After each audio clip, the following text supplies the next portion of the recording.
casa no es hotel. Muy buenas noches, bienvenidos a Esta Casa No es Hotel. 8 binomios habilitados y aunque el Tribunal Supremo Electoral aún no ha dado pie, no ha autorizado que empiece la campaña electoral, definitivamente ya ha iniciado la campaña electoral.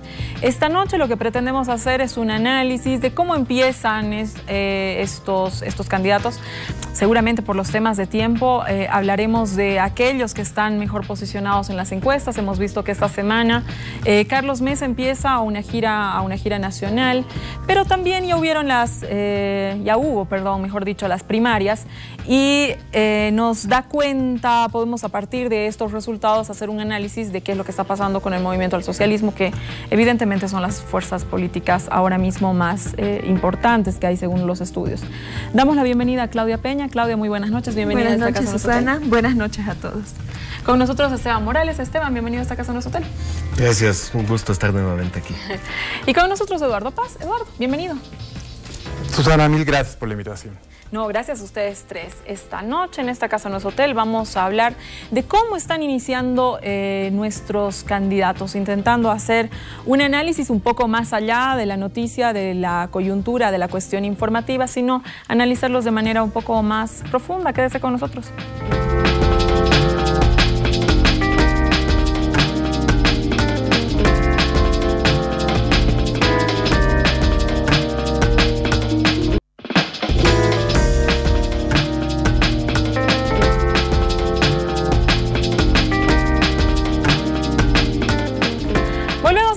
Hotel. Esta noche vamos a hacer un análisis de cómo están partiendo los candidatos. Pese a no haber autorización desde el Tribunal Electoral, definitivamente la campaña ya ha empezado. Quiero empezar contigo, Eduardo. Y, a ver, el punto de partida parece que existiera un empate entre Comunidad Ciudadana y el movimiento al socialismo, ¿no? ¿Crees que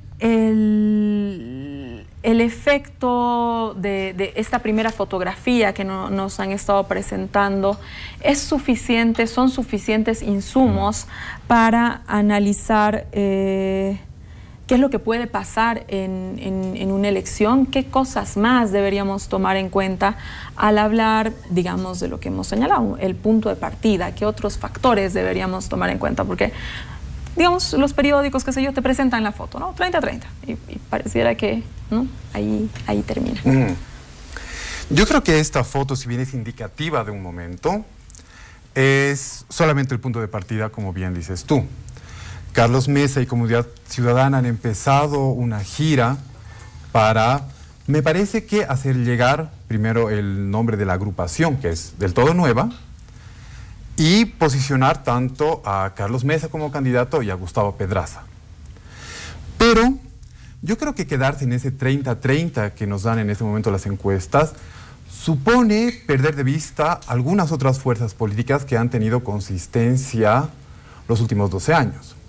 Por ejemplo, lo que es Demócratas. Si nos vamos al 2006, la principal oposición en ese momento era la del Oriente. El Comité Cívico, la Gobernación de Santa Cruz, personas como Rubén Costas, en su momento Branko Marinkovic.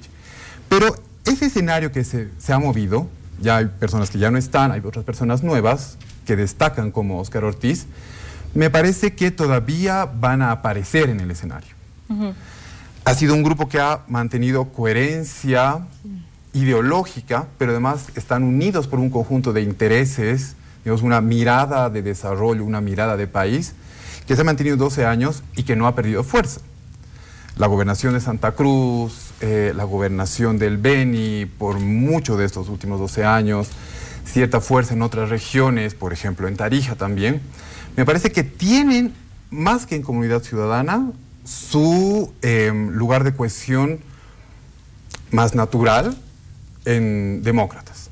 Entonces yo creo que ahí se va a iniciar una pelea muy dura por el voto y por ocupar ese espacio de la política en el país. Yo creo que ese es el primer apunte que hay que hacer, sin dejar de lado otros que me parece que están trabajando con fuerza. Félix Pazzi, por ejemplo. Ahí. A ver, en las primarias se ha visto, Eduardo, una enorme fidelidad de los militantes del MAS en el campo, ¿no?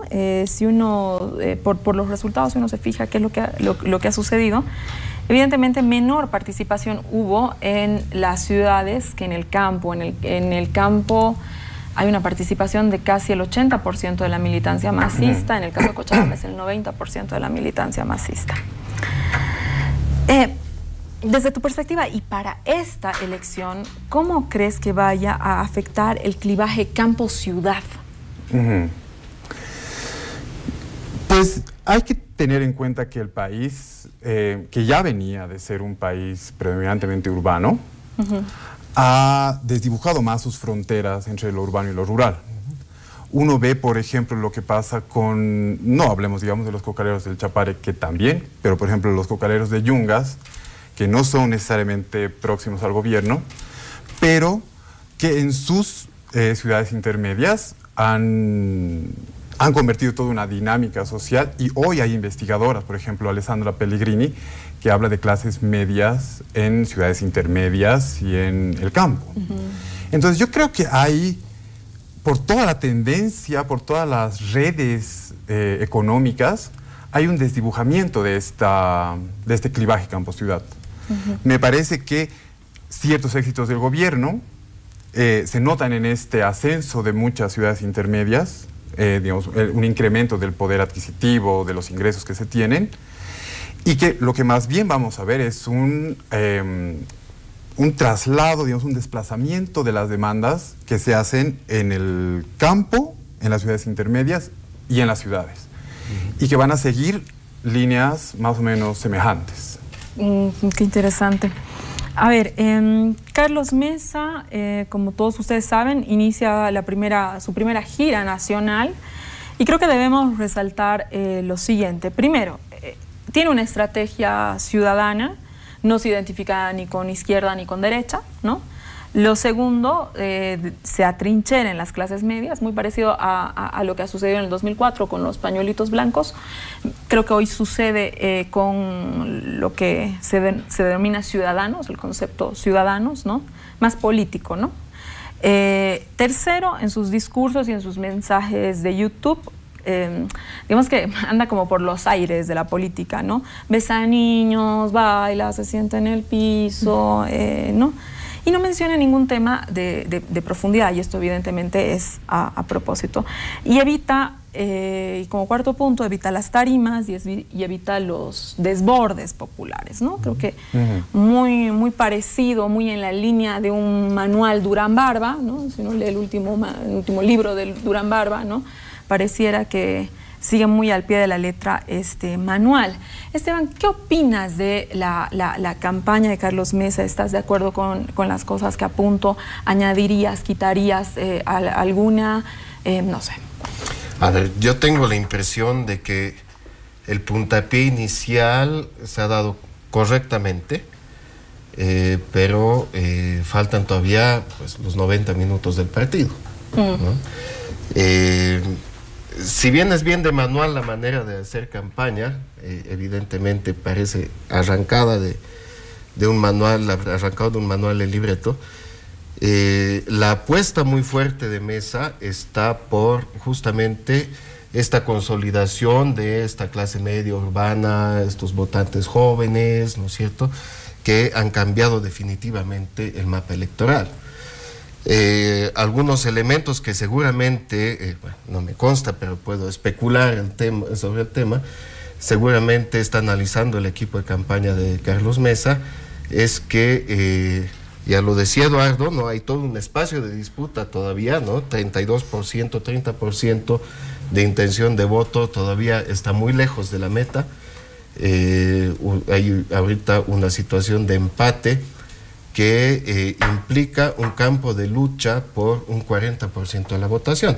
Y aquí sí voy a discrepar un poquito con Eduardo, no del todo, porque creo que el análisis del punto de partida de la fuerza de demócratas en el Oriente particularmente lo ha demostrado las primarias, incluso con la instrucción de no ir a votar.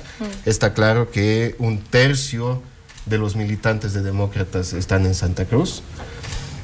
y eso no es despreciable, pero no han logrado ninguno de las demás candidaturas generar lo que se llama un movimiento, ¿no?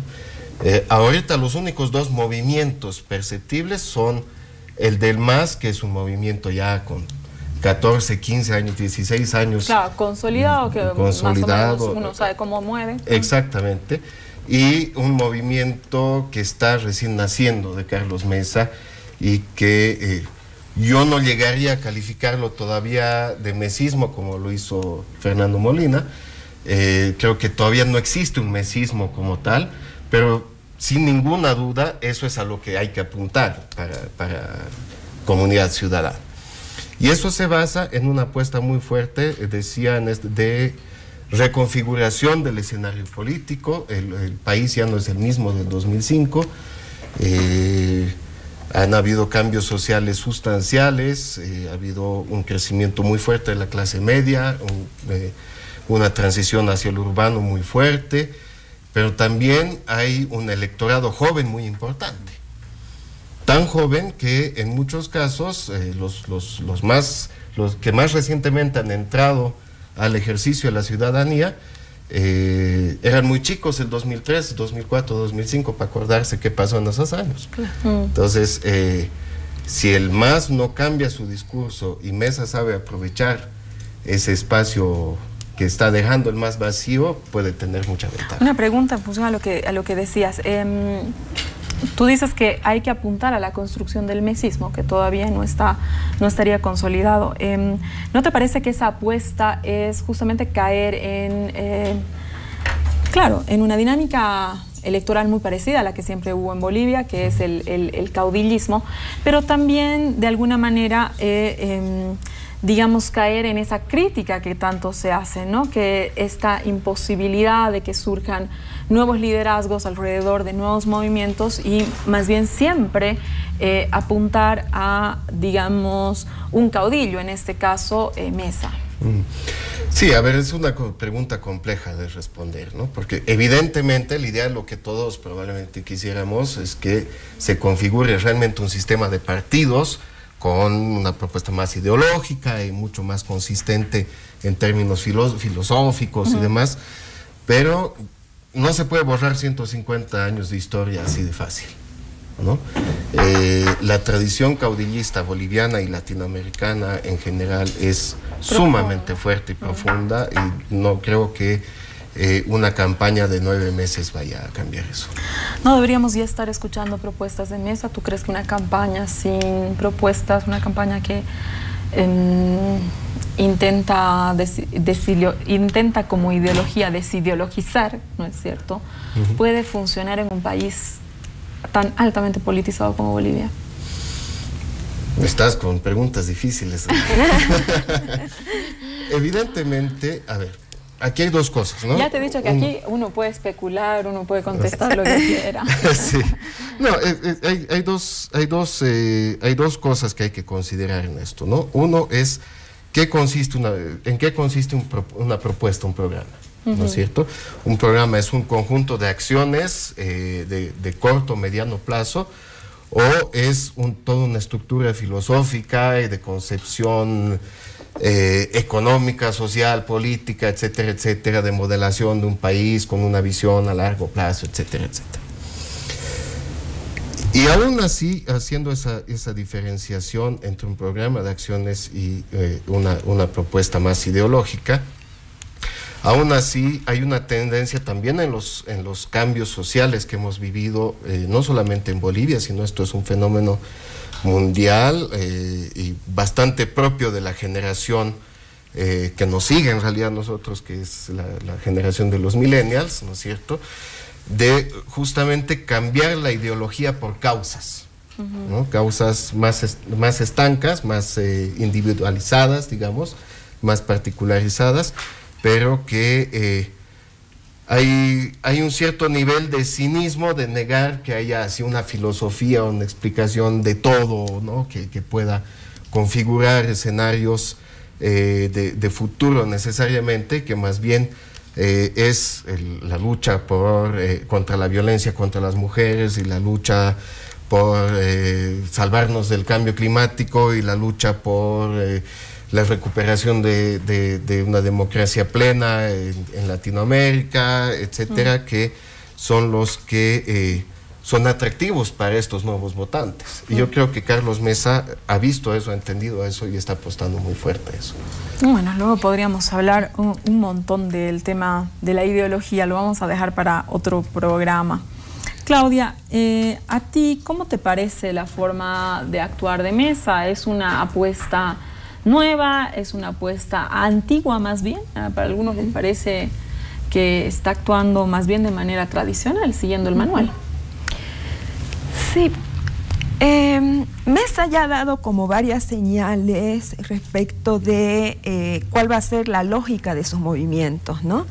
Ya varios analistas lo han apuntado también, toda esta aparente dificultad que tiene para establecer alianzas, para establecer más bien diálogos con quienes no son de su entera confianza o quienes no forman parte de su círculo social, de sus viejos conocidos, ¿no es cierto?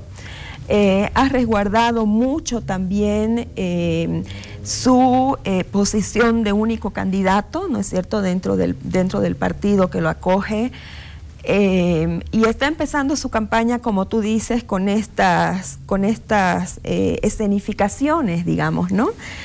De buen tipo, ¿no? Es decir, se intenta mostrar eso, se intenta mostrar cercanía con la gente. Ahora, yo pienso que de Mesa podemos hablar, por ejemplo, a mí me parece básico decir que él no es un político. Si lo comparamos con Rubén Costa, si lo comparamos con Evo Morales, de quien alguna vez alguien dijo que es un animal político, y evidentemente es un animal político, Carlos Mesa no lo es. Entonces, a mí me parece que él es una persona, por supuesto, inteligente, que por ese su no ser político puede llegar a construir un discurso que nos sorprenda, ¿no es cierto?, que esté por fuera de lo que se acostumbra hablar en política, en el juego político, ¿no? Pero por otro lado, me parece a mí que le falta un poco de pasta para construir articulaciones sociales o articulaciones políticas para generar una estructura, ¿no? Porque a mí me parece muy interesante lo que dice Eduardo. Si tomamos en comparación Mesa y Costas, vamos a ver un poquito qué es lo que funciona, ¿no? Este candidato, ¿no?, esta personalidad, este personaje que va construyendo Carlos Mesa a lo largo de los años, o esa estructura político-partidaria que ha estado trabajando durante varios años Rubén Costas. Me parece que va a ser interesante medir qué es lo que más pesa en este proceso electoral. Y a mí me parece que esta dificultad para articular es una gran debilidad de Carlos Mesa. Si nosotros vemos los últimos años, yo pienso que prácticamente la clave del ascenso de Evo Morales al poder y la clave de su permanencia a través de 2006, 2007, 2008, fue su capacidad de construir articulaciones, de construir puentes. Acordémonos de la Unión Juvenil Cruceñista, por ejemplo, sí, pensemos en los empresarios, ¿no es cierto? Y eso no tiene solamente que ver con que el presidente pueda hacerlo, sino que es una respuesta práctica a una complejidad social, política, económica que seguimos viendo en todo nuestro país, claro, ¿no? Entonces, que no ha desaparecido. Hay una gran complejidad, una gran diversidad, por ejemplo, cuando se arman las listas de candidatos. Es un trabajo de relojero, ¿no es cierto?, para tener a los sectores contentos, pero al mismo tiempo tener la gente que te garantice el cumplimiento de tus propuestas. Es decir, tejer esa complejidad que pueda luego representar, donde nos podamos sentir medianamente representados y representadas. A mí me parece que eso le va a resultar muy difícil a Mesa y su equipo, ¿no? Y es evidente también que él es, como dice Esteban, la gran figura, ¿no es cierto? Entonces seguramente él va a querer decidir mucho, es una alianza que recién se está conformando, es un grupo de gente que todavía no se conoce bien, entonces me parece que esa va a ser la gran dificultad de Mesa. A ver, hemos puesto sobre la mesa las cartas, ahora nos vamos a un corte y vamos a volver después del corte para a ver, hacer un repaso de cada uno de los binomios, no, tal vez no cada uno de los binomios, pero sí lo más importante. Volvemos con Patsy, quédese con nosotros.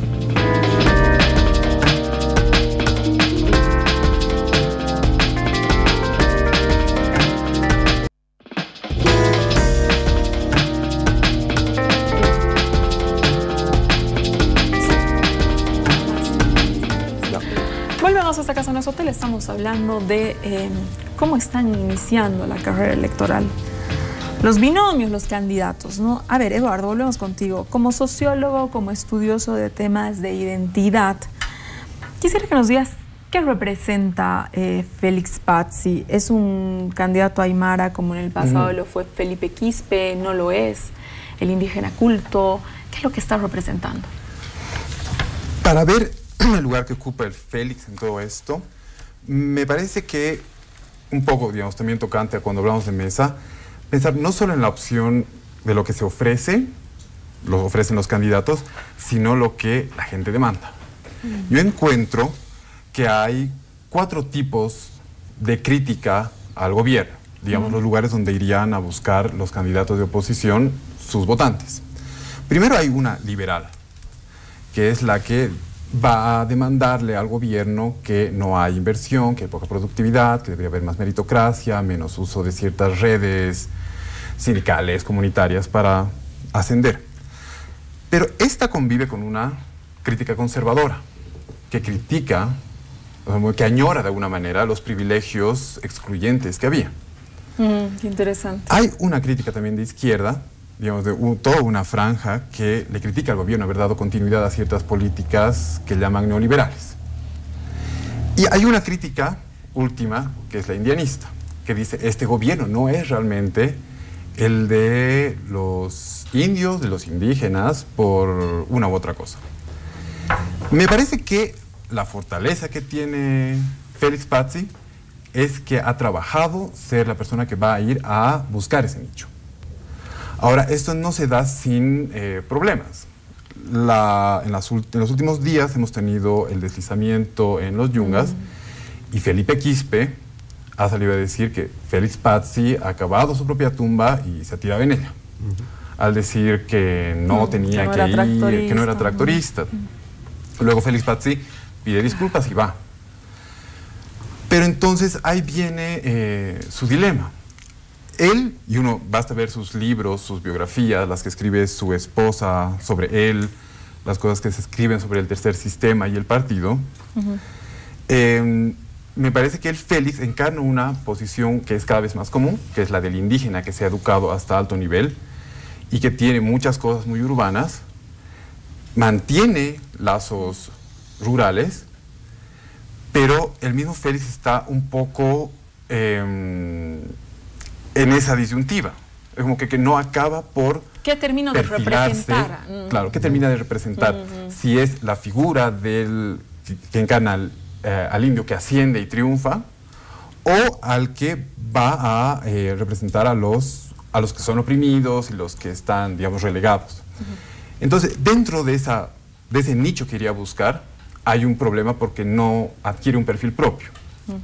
Y sin embargo, por ejemplo, y esto es, digamos, de estudios recientes que estamos viendo sobre, digamos, relaciones de organizaciones, hay Bartolinas en el Departamento de La Paz que mantienen una relación más fluida con él. Entonces, está agarrando algunos lugares, pero va a tener que definirse para ver realmente cuánto puede crecer en él. Dos cosas pasan, Claudia. Lo que señalaba Eduardo, que es el tema de Félix Patsy, hace esta mención de que no era tractorista, qué sé yo, y al día siguiente va con vituallas, ¿no? Y pide disculpas. Pero no es la primera vez que lo hace. Yo recuerdo cuando lo encontraron ebrio, borracho, ¿no? En una movilidad. Él le pide disculpas primero a Evo Morales, ¿no es cierto? Por el tema de la candidatura, qué sé yo, luego hace los adobes y qué sé yo, y vuelve a pedir disculpas. O sea, esto pareciera que no es una práctica muy normal en nuestra cultura política, ¿no? De salir al micrófono y pedir disculpas, que buena falta de vez en cuando hacen, ¿no? Pero pareciera que esto significa algo. ¿no? Entonces, desde tu análisis, ¿qué representa, qué significa esta acción? Yo creo que representa algo que en nuestra cultura política es muy valioso, ¿no? Porque nosotros, yo pienso, los bolivianos, tenemos una cultura de fijar muchas esperanzas en el Estado, ¿no es cierto?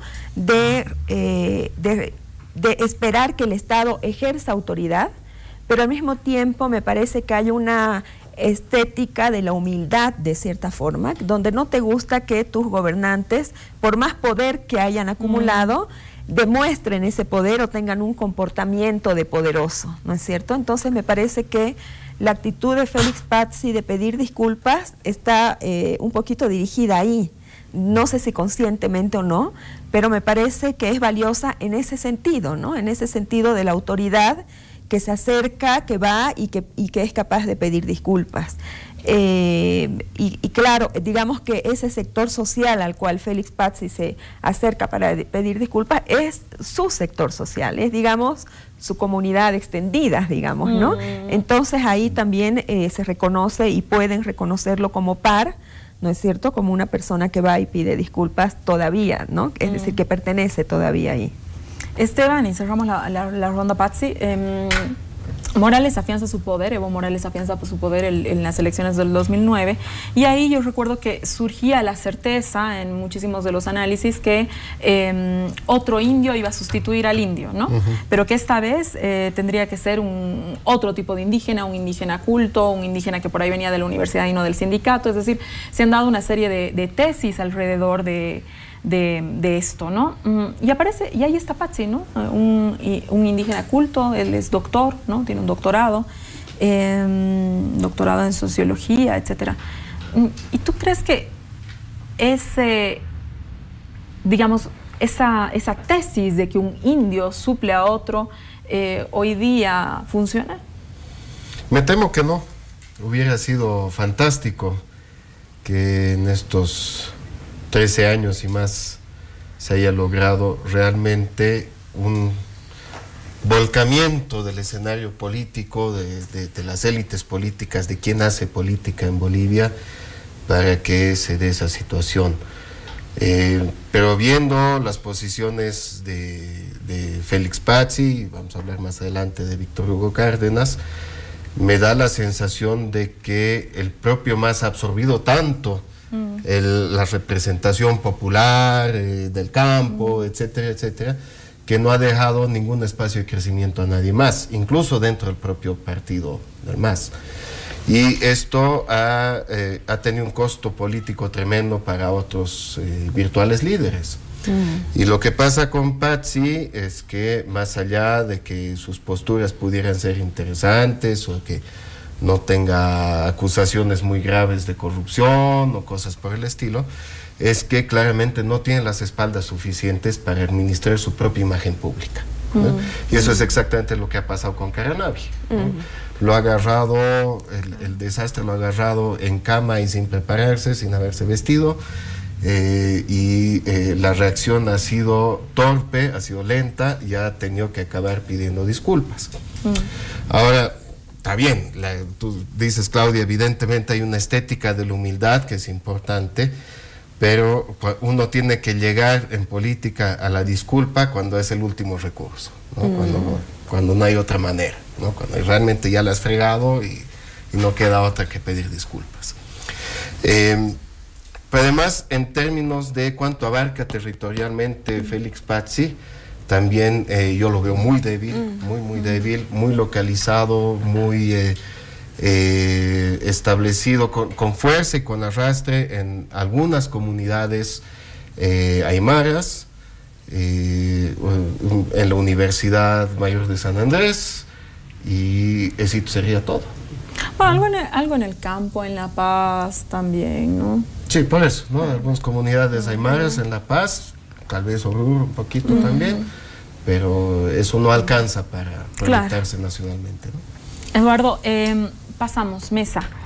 Hace unos días, Fernando Molina publica un artículo que es La sociología del mesismo, donde señala que es un movimiento intelectual blanco, que se reproduce en esta identidad, no sale de ella, porque busca la meritocracia y digamos que vendría a ser como una escuela reproductora de la blanquitud. Dice también que mira con superioridad a los políticos cholos. ¿Coincides? Me parece que las líneas que toma Mesa para actuar un poco se derivan de cosas que él mismo escribe, digamos, en Presidencia Sitiada, que son las memorias de su gobierno, y lo que se compila, digamos, en el Gobierno de Ciudadanos, que es este libro donde están sus colaboradores en ese gobierno. Lo que se ve muy claramente en Presidencia Sitiada es que él ya ha sido un prisionero de la política partidaria y de las estructuras políticas. Cuando él asume como presidente, no tenía parlamentarios, no tenía estructura, tenía sí ministros, pero son justamente reclutados en este círculo más cercano, digamos, gente de la prensa, académicos, un perfil quizás más tecnócrata hasta cierto punto, pero fue el mismo Carlos el que decidió que en todos estos años no armar una estructura como para remontar el problema que ya tuvo cuando fue presidente, y sí efectivamente ha quedado un poco dentro de las mismas redes que lo cobijan, que yo entiendo que les tiene confianza y todo aquello, pero realmente se va a convertir en un problema a la hora de expandirse y disputar el voto. En estas 4 posturas que te decía que hay, tengo la impresión que Carlos Mesa va a tener que ir a disputar de la misma manera el voto más liberal como el voto conservador, y hay que ver a venir los problemas. Justamente tú dices que él no acaba por tomar posturas claras en temas centrales, y yo creo que es porque el momento que lo empiece a hacer va a ser muy claro para sus potenciales votantes. Para los si toma medidas muy conservadoras, los liberales lo criticarán. Y a la inversa. Entonces, él, igual que Pazzi, todavía está por jugarse. Y es una de las cosas que me parece que atraviesa a la oposición. Salvo demócratas, justamente, que saben qué es lo que quieren hacer y su vinculación con el Comité de la Agroindustria. Los demás tienen que ir a pelear un espectro que es muy diverso, y que se une muy vagamente por la oposición al gobierno. Y cuando vemos que hay 7 binomios que quieren enfrentar al movimiento al socialismo, vemos que no es suficiente estar en contra del gobierno para juntarse. Entonces, es el problema de todos ahorita. ¿Cómo llegar a la población cuando la población que no vota por el MAS lo hace por razones muy diversas? Esteban, el periodista Hernán Terrazas también publica un artículo sobre el mesismo y dice que está sufriendo de falta de calle, que no rompe el celofán, de hecho así lo titula, de nacimiento, ¿no? ¿Qué opinas al respecto? Falta de calle o falta de barrio, no sé. Evidentemente es una debilidad de Mesa, ¿no? Eso no tiene caso negar, ¿no? Es una debilidad de Mesa y es una debilidad además de su entorno inmediato, ¿no? Y es algo que si quiere ganar las próximas elecciones va a tener que superarlo, ¿no? Ahora, yo quiero pensar que algo de política habrá aprendido desde el 2002. No será alguien que ha nacido a la política, la nació como periodista. Mira, yo te digo que a mí me parece una medida astuta posicionarse ahora como no ser de izquierda ni de derecha, porque te permite un juego de cintura de lo que señala Eduardo. A ver, ¿dónde recojo? Yo no soy izquierda ni derecha. No hay nada más de derecha que decirlo, ¿no? Pero sí, te permite un juego distinto, ¿no? Sí, absolutamente. Yo creo que una de las cosas que ha tenido que aprender desde el 2012 es a no pisarle los callos a los que son sus potenciales aliados, ¿no? Y eso va mucho por lo que decía Eduardo, ¿no? Evidentemente, el momento que se empiece a tomar posiciones ya más claras y más firmes, se tiene que tener muchísimo cuidado de apostar por el beneficio mayor sabiendo que algo se va a perder, ¿no? Y en eso se basa el juego de la política. Pero también hay una postura que a mí me parece sumamente interesante y que no la he visto en el resto de los procesos electorales de la región recientes, y es que está liderando, digamos, la alternativa al partido de gobierno, un candidato que pudiera servir más bien como barrera de contención para la derecha más dura, ¿no? Así como en los años 50 y 60 en Europa la socialdemocracia era la barrera de contención del comunismo de Moscú, ¿no es cierto? También me parece súper interesante que en Bolivia discursos muy de derecha como el de Víctor Cárdenas han encontrado un freno, un par en seco, ¿no es cierto?, con una opción mucho más potable, digamos, más racional, más orientada a ciudadanía, democracia, etcétera, etcétera, que a empezar a sacar, no sé, teorías de conspiración sobre ideologías de género, etcétera, etcétera, ¿no es cierto? Y eso pudiera ser la mayor fortaleza de Carlos Mesa si continúa jugando sus cartas así. Pero sí, en algún momento eso va a tener que aterrizar en, no sé, un decálogo, una cosa así, que sea fácil de aprenderse, que los seguidores de su candidatura puedan también replicar y repetir ante otras personas para tratar de convencerlas de votar por él. Y ese proceso todavía no es muy tarde para hacerlo, pero ya empiezan a cortarse los tiempos, ¿no?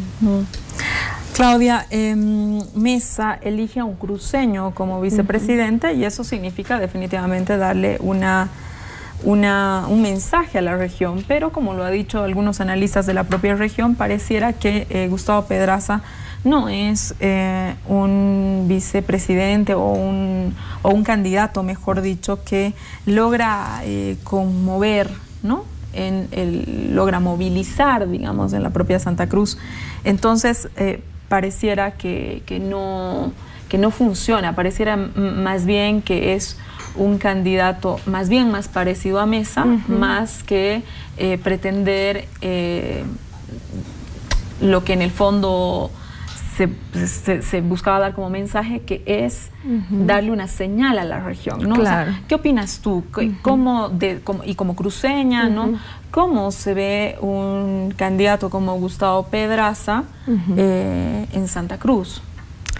Yo pienso que evidentemente Mesa ha buscado un poquito arreglar la pata coja, ¿no es cierto?, que tiene Santa Cruz, porque la verdad también hay que decir que en Santa Cruz Mesa no es muy bienvenido, ¿no? Tuvo muchos roces, acordémonos, durante su presidencia, y respecto de sus renuncias, etcétera, le ha quedado a la gente en Santa Cruz un sabor amargo respecto de Mesa en ejercicio del poder, ¿no? En ejercicio político. Entonces, le va a costar construir la confianza de la gente en Santa Cruz. Y evidentemente por eso eligen un acompañante de Santa Cruz, pero que no comporta lo que se necesitaba, que era un binomio diverso, un binomio que muestre algo de diversidad, ¿no es cierto? Y en ese sentido me parece que va a haber mucha gente que no se sienta reflejada en Gustavo Pedraza. Gustavo Pedraza, como analista político, como investigador, es una persona sumamente interesante, sumamente capaz. No se lo ha visto en campaña, ¿no es cierto? Veremos de qué modo pone sobre la mesa sus capacidades de lectura política, tal vez para redireccionar la campaña, ¿no es cierto?, para poder aportar en ese sentido, pero evidentemente no es una persona que ilusione, digamos, al campo popular, ¿no? Ahí hubiera sido interesante un contrapeso del campo popular cruceño, ¿no es cierto?, para despertar, para hacer un poquito este juego que comentábamos en la publicidad, cómo Percy mueve tanta gente. Hay una cosa como de festejo, no de festejo, sino como no seamos tan serios, digamos, en Santa Cruz, ¿no? Que es bien interesante. Y yo pienso que Carlos Mesa, si es que apuntaba a Santa Cruz, tendría que haber buscado un acompañante, hombre o mujer, que responda, digamos, más al campo popular. Más, Eduardo, se ha discutido mucho sobre las clases medias, el efecto de su crecimiento, digamos, en esta antigua hegemonía masista. Tú hablas de estas nuevas clases medias que se originan en ya ciudades periurbanas y en el mismo campo, ¿no? ¿Tú crees que las clases medias van a tener un comportamiento electoral uniforme, parecido, como lo señalabas tú, o se van a dividir por razones, digamos, económicas, las tradicionales, ¿no?, y vulnerables, o por razones étnicas también, ¿no?, que es otro punto, el blanco cholo, ¿no? O sea, ¿con qué te identificas, ¿no? Porque evidentemente tú decías, ¿no?, hay un surgimiento de unas nuevas clases medias, además en lugares donde no había clase media, hoy sí existe la clase media, pero muy poco hemos estudiado también esa nueva clase media que por ahí no vive en ciudad, ¿no? Entonces, ¿cuáles son estos imaginarios que pueden ser predominantes? Yo creo que el punto de partida del movimiento al socialismo en este momento tiene que tomar en cuenta lo que ha sido el resultado de las primarias. A mí me parece que la votación que ha obtenido el movimiento al socialismo da muestra de una fortaleza, porque convoca a llamar un conjunto de su militancia, una militancia de 1 millón de militantes, valga la redundancia, y llama al 35%, 37% de ellos. 900.000 habilitados, ¿no es cierto? Y vota un 47%, más o menos 460.000. Y yo entiendo que luego sale la oposición y dice, bueno, esto es un fracaso, porque lo comparan con las declaraciones del vicepresidente que hizo la mañana de la votación, y el vicepresidente decía, si votan menos de 50, pues tendremos que preocuparnos. Pero, digamos, tarde esa noche sale el ministro Canelas y dice que en cualquier lugar del mundo esas votaciones tienen más o menos esas características. A mí me parece más relevante por una cosa que comentábamos aquí también, la debilidad genética de los partidos en Bolivia. La falta de estructuras, la falta de militancias, de procesos internos. Más allá de todas las cosas que la oposición necesita decir, porque no puede sino intentar socavar la votación de las primarias. Claro, es su trabajo. Es su trabajo. Lógico. Yo creo que sí, pero si se creen eso, están tomando una mala decisión estratégica. Es no considerar la fuerza de esta votación. Ahora, ¿cuál es el problema del movimiento al socialismo de cara al proceso que viene?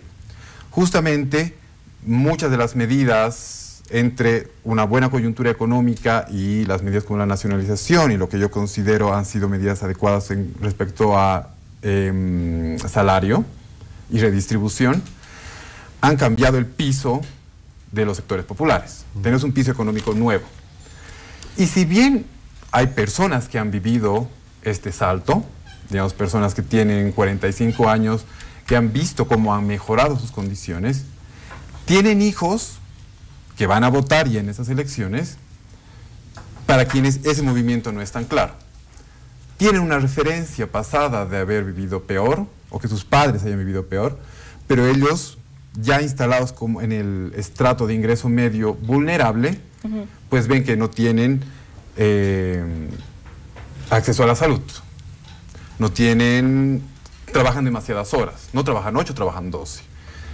Y no tienen, por ejemplo, jubilaciones. Entonces, las condiciones no remunerativas es una tarea pendiente del gobierno. Ahora, yo creo que el movimiento al socialismo puede diagnosticar adecuadamente las cosas que hay que hacer y esas demandas que le están haciendo estos sectores que han superado, digamos, la línea de pobreza, pero si no se lee bien y si no se ofrece una profundización de los cambios que el gobierno ha impulsado, pues efectivamente van a tener como muchos cabos sueltos en la votación. Entonces yo creo que el movimiento socialismo está en una situación de tomar buenas decisiones porque se le está jugando muy seriamente en el segundo semestre. Esteban, Seguramente será el oficialismo el que defienda fuertemente en esta campaña el Estado plurinacional, ¿no? ¿Crees que tendrá algún efecto en la votación o el Estado plurinacional ya no es una consigna interpeladora, movilizadora? A ver, aquí hay varios elementos que hay que considerar. Lo que decía Eduardo no es menor, ¿no? Al final, el cambio generacional que se presenta, ¿no? Después de casi justamente una generación se cuenta por 15 años, normalmente 16 años, estamos muy cerquita de ese punto, ¿no es cierto? Implica también que los discursos políticos tienen que adaptarse a este nuevo electorado, además que tenemos un bono demográfico, como le llaman los economistas, muy fuerte, ¿no es cierto? Un ensanchamiento muy importante de la pirámide, justo en la edad de que uno entra a ejercer la ciudadanía, ¿no es cierto?, entre los 18 y los 30 años, y eso va a pesar muchísimo, entre otras cosas, en la discusión esta del Estado plurinacional.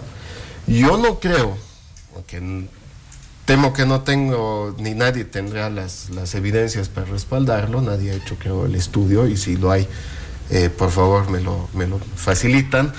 Pero creo que nadie ha hecho el estudio de preguntarle a los jóvenes si Estado plurinacional les dice algo.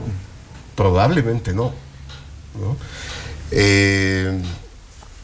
Los problemas de los jóvenes son, como decía Eduardo, son problemas mucho más urbanos, ¿no? Son problemas ya de empleo, de acceso a un empleo seguro, con futuro, con posibilidades de carrera, con posibilidades de cobertura de salud, etcétera, etcétera, en condiciones dignas. No tengo cifras oficiales sobre desempleo juvenil, pero me imagino que estamos muy cerca de niveles europeos que son críticos, ¿no es cierto? Y este es un problema mayúsculo que seguramente va a influenciar mucho en las elecciones. El otro tema que va a influenciar muchísimo en las elecciones es, y no me queda otra que ser cargoso en este tema, de la enorme brecha y el enorme costo político que se ha generado a sí mismo el MAS con la negación de los resultados del 21F. El costo político ha sido muchísimo mayor de lo que habían calculado, de lo que habían pensado, y eso va a tener consecuencias. Y hace rato hablaba que ya no hay ideologías sino causas entre los jóvenes. Bueno, una de las causas es esa, ¿no es cierto? Aún si no han vivido o no recuerdan el 2003-2005 o qué pasó antes, la larga noche neoliberal y todo lo que ustedes quieran, ¿no es cierto? La causa 21F, la polerita blanca con los números grandes y demás, es algo que interpela mucho a los jóvenes, ¿no? Y es un tema con el que el MAS va a tener que lidiar en el proceso de campaña. Te repregunto, Esteban, a ver, en el tema de hablar del Estado plurinacional como un tema, ¿no es cierto? Así como cuando lo llamamos Estado plurinacional parece que no interpela, ¿no? Parecería que ya está dado y que solamente serían algunos sectores los que dicen no, hay que cambiarle de nombre otra vez. Parecería que hay un punto de discusión muerta, ¿no? Que no pasa nada. Pero detrás de eso hay un tema de racismo, ¿no? Sí, absolutamente. Y cuando uno pone sobre la mesa, porque tú eres uno de los que pone sobre la mesa el tema del racismo en redes sociales, ahí vemos cómo se crispa de alguna forma y se toman ciertas posiciones, digamos, políticas alrededor de determinado hecho, ¿no? Y pareciera que cuando nosotros ponemos el dedo sobre la llaga al racismo, ¿no? La sociedad se molesta mucho, ¿no? Es decir, están hablando de racismo porque quieren, ¿no? No porque exista, sino porque quieres politizarlo, no sé qué. No, un ratito, ¿no? Más allá de que evidentemente hablar de racismo tiene un resultado político, el racismo en Bolivia todavía existe, ¿no? Entonces, como esa es una herida abierta, ¿no, Esteban? ¿Tú crees que esa cuestión, que de todas maneras hace un argumento en algún momento de sensibilidad de campaña, hoy tiene resultado, o sea, el MAS se hace de ese resultado cuando uno habla de racismo? Absolutamente. Primero, evidentemente el tema no está ni de lejos resuelto, ¿no? Pero eso también es un tema de que ha habido nomás fracasos importantes de parte del gobierno, ¿no? La aplicación de la ley 045, por ejemplo, es una pena, es una pena. No ha servido para absolutamente nada, ¿no? Los efectos reales, concretos, de resultados, de cambios de actitudes y más que se intentaba con la ley 045 son nulos, ¿no? Independientemente del por qué, ¿no? Segundo tema es que justamente con este renacimiento de los discursos de derecha, ultraconservadores, muy fuertes en todo el mundo, pero especialmente en la región, nada más hace falta mirar a nuestro vecino grandote, ¿no es cierto? También yo siento que hay algunos retrocesos, que ya no solamente no se ha curado el racismo, sino que además ya no es tan vergonzante, ¿no? Y que finalmente hay personas que salen a las palestras de las redes sociales y demás, que siempre digo, no son la mayoría, pero son muy ruidosos, ¿no? Esta gente muy bulliciosa que ya no tiene miedo de expresar sentimientos racistas. Nada y más. fuera miedo, no tiene vergüenza. O vergüenza, o lo que quieras, evidentemente, ¿no? Y evidentemente yo estoy segurísimo, absolutamente seguro, sin ningún lugar a duda, de que el MAS va a tener que jugar esa carta, la carta identitaria, ¿no? La va a jugar en algún momento. Todavía se está un poquito guardando de hacerlo, pero eventualmente lo va a hacer, ¿no? Y eso sí puede mover el mapa político, ya no hablando de esto del Estado plurinacional, ¿no? Que claramente es algo que no genera una fascinación, una seducción en el electorado, pero sí el puro y duro identitarismo, ¿no? Yo soy como tú, por tanto vota por mí, ¿no es cierto?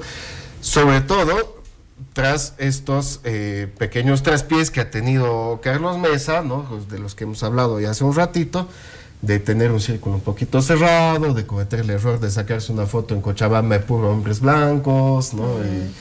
Y demás, que obviamente eso juega a favor del partido de gobierno. En todo caso, va a ser muy interesante ver ya en el momento de la propuesta, en el momento de la interpelación a los votantes jóvenes, qué les proponen ambos, ¿no es cierto? Porque el que el país ya no sea el mismo del 2003, sí tiene sus consecuencias para los partidos o las candidaturas que están tratando de acceder a la presidencia en estas próximas elecciones, pero también pesa muchísimo en la candidatura del que la quiere mantener. Claudia, tú has sido ministra de Evo Morales y conoces mucho más de cerca ciertos protocolos de Evo Morales. ¿Cómo, por lo que estamos viendo, cómo te parece que vaya a ser la campaña de Morales? ¿Va a repetir la fórmula, las campañas que han antecedido?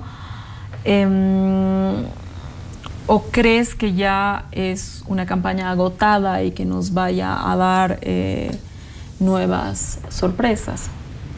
Espero que tenga sorpresas. Me parece que hay que tomar muy en cuenta ese electorado joven. Y me parece también importante hacerle recuerdo a ese electorado joven cómo era antes, ¿no? Todo este tema del neoliberalismo y todo eso, pero al mismo tiempo es muy urgente ir generando un discurso de futuro, una visión de futuro que pueda interpelar a la sociedad, que pueda convocar a la sociedad. Y cómo convocas a esa sociedad, me parece que es una de las preguntas más importantes y básicas que tiene que responder la campaña del MAS en este momento, ¿no? ¿Cómo convocamos? Mesa ha elegido el concepto de ciudadanía, ¿no es cierto? Está la bandera de democracia, ¿no? Que manejan y de la cual se han apropiado varios colectivos ciudadanos y que se están disputando varias candidaturas, también esa bandera. Y yo he escuchado al presidente convocar al pueblo, ¿no? Nuevamente al pueblo. A mí me parece que esa es una convocatoria que no está agotada, ¿no es cierto?, pero que hay que tal vez proveerle nuevos contenidos, además de los que ya tiene. Y en ese sentido, me parece también que es una fortaleza que el MAS sea el partido, ¿no es cierto?, que esté en el gobierno actualmente, pero al mismo tiempo es una debilidad, ¿no? Porque hemos entrado, me parece, en una atmósfera política, como en todo el mundo, que más que discutir las ideas o más que discutir los datos reales, genera una lógica del espectáculo respecto del juego político, ¿no? Entonces, por ejemplo, puedes inaugurar una fábrica de cemento, pero si le das o no la manzana al mendigo y de qué forma se la das, resulta más importante, ¿no es cierto? Entonces, esa sensibilidad, digamos, que despierta la espectacularización del juego político, me parece que es muy peligrosa para todos los candidatos. Pero siendo tú un partido que está en el gobierno, claro, tienes más chance de fallar, digamos, en cualquier momentito y que te saquen la foto mal, ¿no es cierto? Y por otro lado también me parece que el gobierno debe estar también consciente de que más que seguro que unas cuantas semanas antes de la votación surge un escándalo, ¿no es cierto?, un escándalo noticioso que puede echar por tierra todo, ¿no? Y esas cosas me parecen, digamos, que es lo que más se debe cuidar. ¿Cómo convocas a la gente? ¿Cómo la llamas? ¿Qué visión de futuro vas a proponer? Luego, tener siempre presente en tu campaña este tema de la espectacularización de la política y estar preparado para cualquier cosa, sí, ¿no? En este sentido. Se ha frivolizado muchísimo el escenario exactamente, político, ¿no? Sí. A ver, como nos queda ya poco tiempo, vamos a unir a Víctor Hugo y a Óscar Ortiz. A ver, Eduardo, Víctor Hugo Cárdenas sorprende por el perfil de su campaña, saca ideas retrógradas, apela mucho a la línea esta bolsonarista y la pregunta, ¿hay una sociología, digamos, favorable a este tipo de ideas? ¿Y por qué? ¿Y cómo se ven desde Víctor Hugo? Con Víctor Hugo de vocero, digamos, ¿no? Hay un artículo que sale hoy de HCF Mansilla en página 7, donde él se pregunta, trata de dar más bien alguna explicación de por qué ganó Bolsonaro, por qué la gente votó en contra del PT. Y si bien está como, es un artículo muy munido de, digamos, de una experiencia personal, sí lanza una pista y dice que lo que ha pasado en el Brasil es que ciertas izquierdas acomodadas, digamos, universitarias, que viven de dar clases, que tienen fondos de investigación y que tienen una vida cómoda, acaban ocupando un lugar moral y mirando por encima del hombro a todos los que piensan distinto. Entonces, hay una cosa que hay que tener en cuenta, y esto es una cosa tan vieja como Gramsci, que decía, el espacio de lo popular es un espacio de disputas. Dentro de lo popular vamos a encontrar tanto tendencias progresistas como valores reaccionarios. Y cierta desconexión de la izquierda, digamos, la izquierda más académica, esta que puede hablar muy moralmente, a veces se desconecta de cuáles son los problemas populares y en lo popular cunden y se propagan, digamos, estas cosas más reaccionarias, que en Brasil han surtido un efecto electoral sorprendente, pero también peligroso, justamente tú decías con todo lo de Bolsonaro. E incluso en Argentina también, digamos, toda la crítica al peronismo que habilita a Macri, la gente que dice, prefiero estar en una situación económica apretada, pero que los negros no reciban dinero gratis, pues me la banco. Entonces, creo que algo de eso también, con límites, se activa aquí, un poco con lo que ya decía Esteban. hay una situación de diferencias y discrepancias identitarias que no se resuelven, que están en competencia, digamos una competencia de muchos por pocos recursos, por pocos espacios de trabajo, que me parece que aprietan más esas diferencias. Y que hay no solo Cárdenas, no solo Peinado, sino también un conjunto de diputados, por ejemplo, Pope, que hacen un poco ganancia en Río Revuelto. Yo creo que es de la parte más peligrosa del espectro político, y de alguna manera confesar que me resulta enigmático que alguien como Cárdenas haya optado por esa. Pero será cosa para dilucidar en los siguientes meses también. Esteban, se esperaba que los demócratas dieran dieran más de sí, ¿no? O sea, lo que señalaba al principio del programa, Eduardo, es real. Ahí estaba la oposición, ¿no? Ahí estaba puesta, ahí estaba estructurada, incluso como expectativas por sobre el ciudadano, donde ponía la mirada cuando hablaba de oposición, parecía que era en los demócratas. En un punto parecía que los demócratas se han sentido sumamente fortalecidos, que incluso de alguna manera no rechazan, pero hay un jueguito político ahí para sacar, pareciera, del camino a Samuel Doria Medina, quien ¿no? rápidamente toma su ruta también, ¿no es cierto? Bajo, digamos, la expectativa de que ellos habían hecho la tarea, ¿no? Y que han consolidado un partido, lo decía Eduardo, ¿no? Han hecho formación de cuadros, han hecho los cursos, es decir, han ido a recorrer las distintas ciudades, etcétera. Pero pareciera que después de las primeras apariciones, ¿no es cierto?, no se consolida como un partido nacional, ¿no? Lo segundo, que Óscar, que de alguna manera rechaza a Samuel o digamos pone sobre la mesa que Samuel no tendría mucho carisma, pareciera que los defectos que critica son los suyos, ¿no? Que no hay mucho carisma alrededor de él, que no es la representación de Óscar, no es Rubén, ¿no es cierto? Y pareciera que en este momento está muy por debajo de sus posibilidades. ¿Qué opinas de los demócratas? ¿Pueden mejorar? ¿Nos pueden dar una sorpresa en cuanto a las estructuras, como lo señalaba Claudia? ¿Qué opinas que qué ha pasado ahí con la apuesta Óscar Ortiz, ¿no? Los demócratas bajo el manto Óscar Ortiz y no bajo Rubén. Es uno más de los muchos errores que han cometido, la verdad. La verdad, yo siento que la oposición parlamentaria, digamos, de los últimos 13 años ha sido de una enorme pobreza política, ¿no? Un trabajo puramente reacción, no han podido casi nunca fijar la agenda política, excepto cuando se les cayó del cielo el caso Zapata.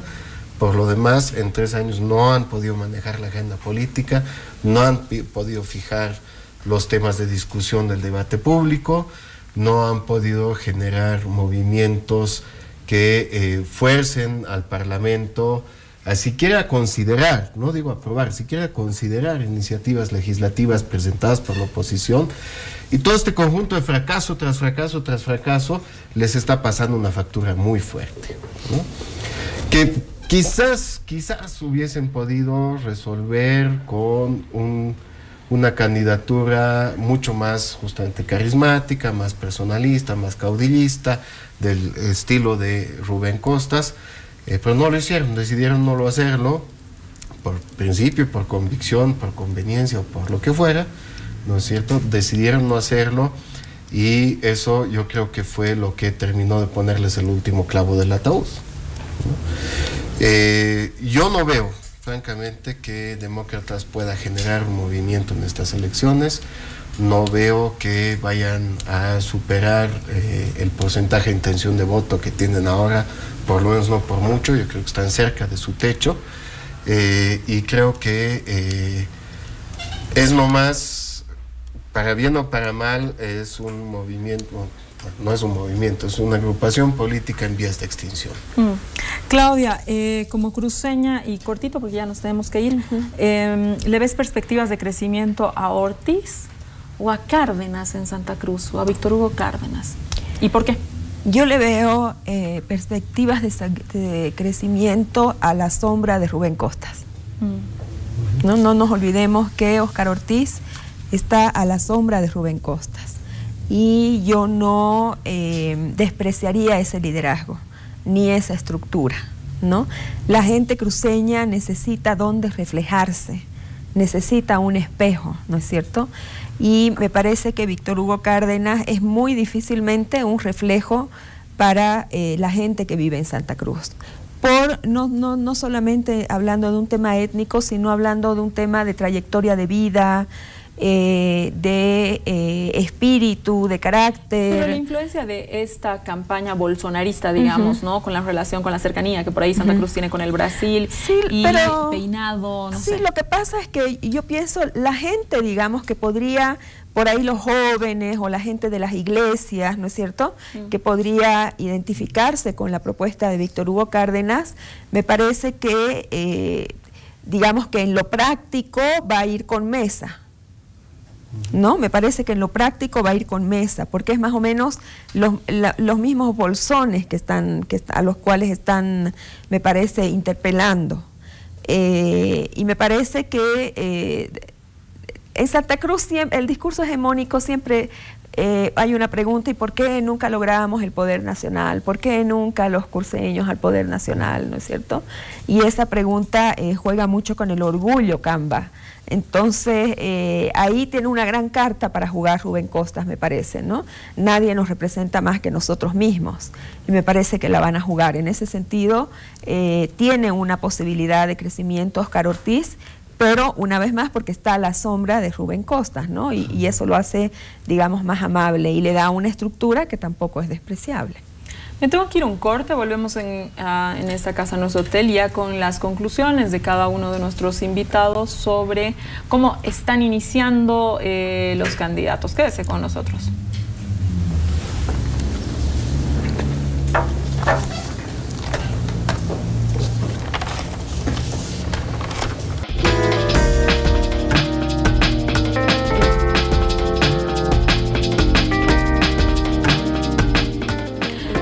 Volvemos a esta casa, nuestro hotel, y a la despedida de este interesantísimo programa. Nos han faltado algunos binomios, pero creo que hemos hablado de aquellos que los estudios han dado como primeros y que están dando ya mucho que hablar, ¿no? Ya han de alguna manera iniciado su campaña. Eduardo, ¿con qué quisieras que se quede la gente? Un minuto para la conclusión. Yo creo que vamos a ver que todo esta patada inicial va a acabar de resolverse cuando veamos propuestas. En ese momento tenemos binomios, pero realmente va a acabar de rayarse la cancha cuando los candidatos, incluidos los del gobierno, presenten un plan para los bolivianos para los próximos, por lo menos 5 años. Ahí vamos a tener, digamos, posibilidades de hacer un análisis más profundo. Te agradezco mucho haber venido, Eduardo. No, gracias a ti, Susana. Muy interesante. Esteban. A ver, dos cositas simplemente para tratar de redondear un poco las ideas. Uno es que, bueno, todo lo que hemos hablado esta noche ha sido sobre la hipótesis de que vayamos a tener un proceso electoral limpio y correcto, ¿no? Que es más que una hipótesis, una esperanza, pero una esperanza que cada día vemos debilitarse un poquito más. Segundo tema es que está clarísimo que el país ya no es el mismo, ¿no? Independientemente qué agentes han sido los que lo han cambiado, al no ser el mismo, el proceso electoral con o sin tribunal electoral imparcial va a ser sumamente interesante, y como siempre ocurren las cosas en Bolivia, aquí es imposible aburrirse, va a ser muy divertido. Nos vamos a divertir muchísimo, sí, sin duda alguna. Sí, Claudia, para cerrar. Yo pienso que los candidatos, a medida que pase el tiempo, van a tener que demostrar que son capaces de entender la complejidad de nuestro país y que conocen nuestro país tanto como el presidente Evo Morales. Y van a tener que demostrar o van a tener que explicarle a la gente por qué razón piensan ellos que van a ser capaces de superar la gestión gubernamental de Evo Morales, ¿no? Es decir, yo lo puedo hacer mejor que él y puedo ofrecerles una mejor economía, puedo ofrecerles una mejor superación de las desigualdades por estos planes que yo tengo. Y eso me parece que es un desafío inmenso. Me parece que es un desafío inmenso, sobre todo para Mesa, superar el dilema de Mesa. A Mesa lo hunden una y otra vez sus indecisiones. Y me parece que él es consciente de eso. Yo pienso que él tiene unas inseguridades personales que le ponen zancadilla todo el tiempo, y eso él tiene que cuidar mucho, tiene que mostrarse como un hombre de decisión, como un hombre seguro, como un hombre político, y eso le va a costar mucho. Bueno, realmente un programa sumamente interesante. Vamos a seguir teniendo de esto y espero tenerlos otra vez en esta casa, no es hotel, para ir analizando cómo se van moviendo nuestros candidatos. Ya hemos analizado el inicio, los voy a esperar para una segunda ronda de intervenciones. Gracias a usted por habernos acompañado esta noche en esta casa, no es hotel. Quédese con la programación de ATV, conmigo hasta el siguiente domingo. Buenas noches.